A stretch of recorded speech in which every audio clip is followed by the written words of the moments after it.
The world thinks it knows Africa, but it has not been listening. This is the hour when a continent long written off as a footnote is authoring a new epic. The pages are burning with a kind of fierce, patient defiance that refuses to be polite. Imagine for a moment a theater where the lights stay on, but the stagehands refuse to obey the old director.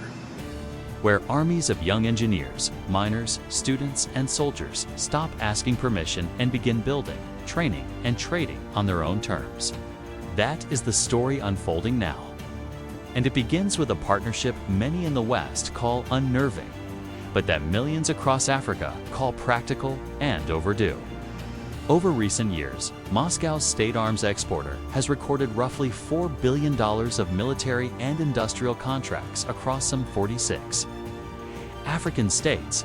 These deals extend beyond dusty ledgers into repair hubs, training programs, and assembly lines that teach people how to use, fix, and ultimately build their own defense tools.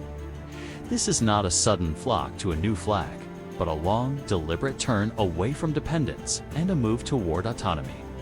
For decades, colonial patterns hid under new names, aid with conditions, loans with fine print, military partnerships that kept decision-making outside the continent. The old system promised stability, but delivered cycles of dependency.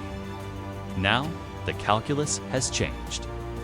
Countries from the Sahel to Central Africa are rethinking which doors they open and on what terms.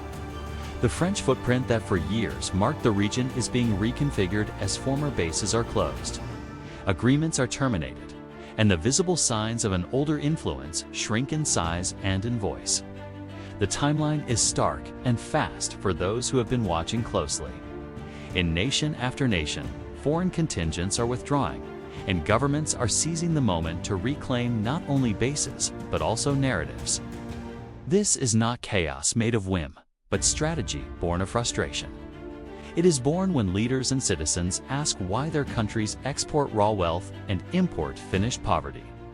Why their currencies often trade at rates that do not reflect the minerals beneath their feet. And why security solutions were allowed to become instruments of control rather than tools of defense. When those questions are asked enough times, the answer becomes action. Look at the Sahel, where a generation of military leaders and civil society activists have watched foreign missions come and go.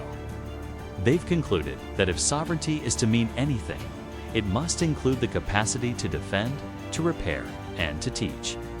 They are converting bases into national command centers, demanding training that leaves skills at home, and experimenting with local production so that when bullets fly, knowledge to fix what is broken does not lie in another continental capital.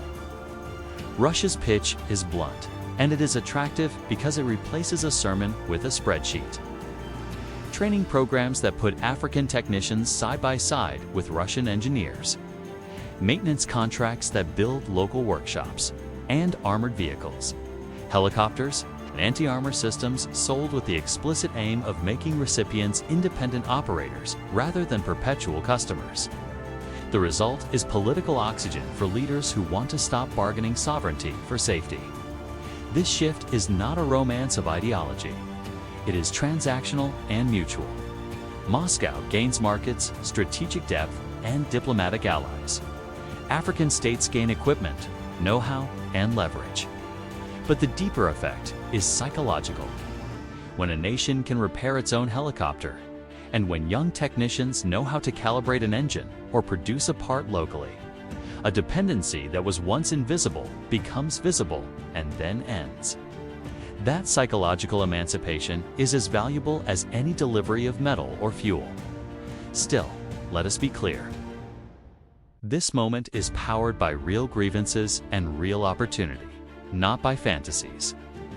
Western governments see the growing ties to Russia and they worry because influence is not a neutral statistic.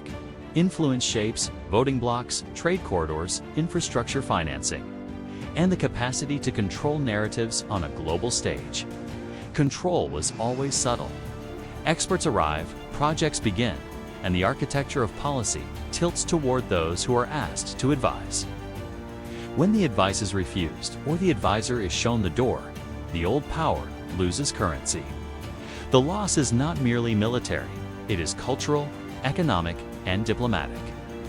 When Africa writes a new set of rules that values co-production, local training, and resources exchanged for mutual benefit, the world order that relied on asymmetry is forced to adapt or to watch its relevance erode. Yet amid the drama, there are real people, real costs, and real stakes. The leaders who choose a different path do so under pressure. Security threats, fragile economies, and the urgent demands of citizens who are tired of being subjects of policies made elsewhere. Consider the human dimension. Young veterans who returned from foreign trainings and found no jobs. Engineers whose degrees did not match local opportunities. Soldiers who were taught to follow orders without learning how to manage logistics or maintenance. The new partnerships promise to change that pattern by putting knowledge into hands that are already committed to their homelands. And those hands belong to a new generation. Urban and rural, educated and practical, impatient for dignity and results. If you have reached this point in the video, congratulate yourself, because you are more focused and smarter than most people who stop at the headline. You are the kind of viewer who does not confuse noise for explanation. Every video on this channel is built on deep research, verified facts, and careful sourcing. So what you are hearing is grounded in what has been recorded, reported, and documented. Now, imagine the diplomatic ripple. When African ministers arrive at international forums with alternative suppliers, alternative financing, and a track record of local production, they bargain from strength instead of pleading from need. They can demand better terms, not just for arms, but for trade, for investment, and for technology partnerships. That is precisely why the West responds with a kind of diplomatic recalibration. New aid packages, security dialogues, and offers meant to re-entrench relationships.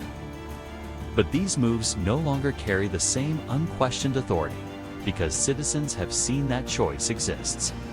History teaches that alliances built on mutual respect are more durable than those built on superiority. The Russian outreach draws on a long memory. During the mid-20th century, Moscow supported many independence movements across the continent, providing material and ideological support when Western governments were sometimes backing the other side. Today, the language is different, but the effect is resonant. Russia positions itself as a partner who will not lecture on morals, but will help build capacity. That posture matters in a world where many nations feel judged and controlled by Western standards that were not applied even-handedly. Critics of the new relationships warn of risks: authoritarian entrenchment, opportunistic deals that ignore governance or influence traded for access to minerals. These are real dangers, and they must be weighed.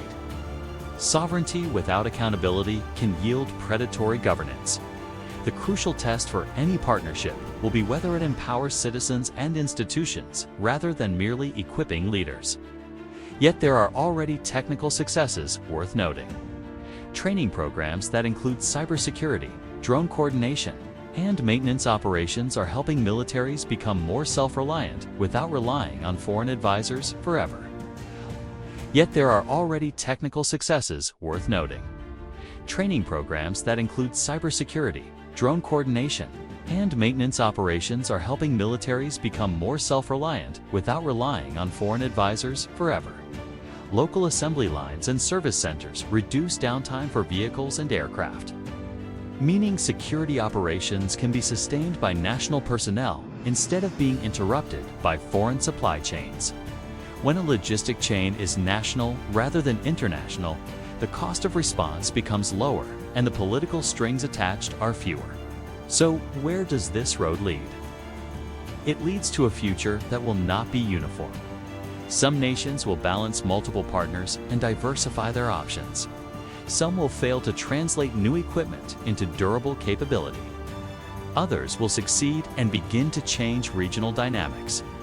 What is certain is that the old monopoly of decision-making no longer holds. African leaders now speak with new leverage, and citizens now debate more options. The global balance of power is not flipping overnight, but it is tilting. And the tilt is meaningful because it was brought about by decades of patient change in demographics, technology, and markets. The continent that was once framed as a space to be fixed is increasingly framing itself as a source of solutions. We are also announcing a new Q&A session coming soon, where I will answer your questions about this topic and more. So prepare your comments and ask anything you want, and I will address them in the next live session. If this exploration moved you, if it challenged what you thought you knew, then like this video, share it with someone who still reads headlines as whole stories, and subscribe to the channel for more deeply sourced cinematic analysis that refuses to settle for easy explanations. Together, we will keep asking the hard questions and demanding the full truth.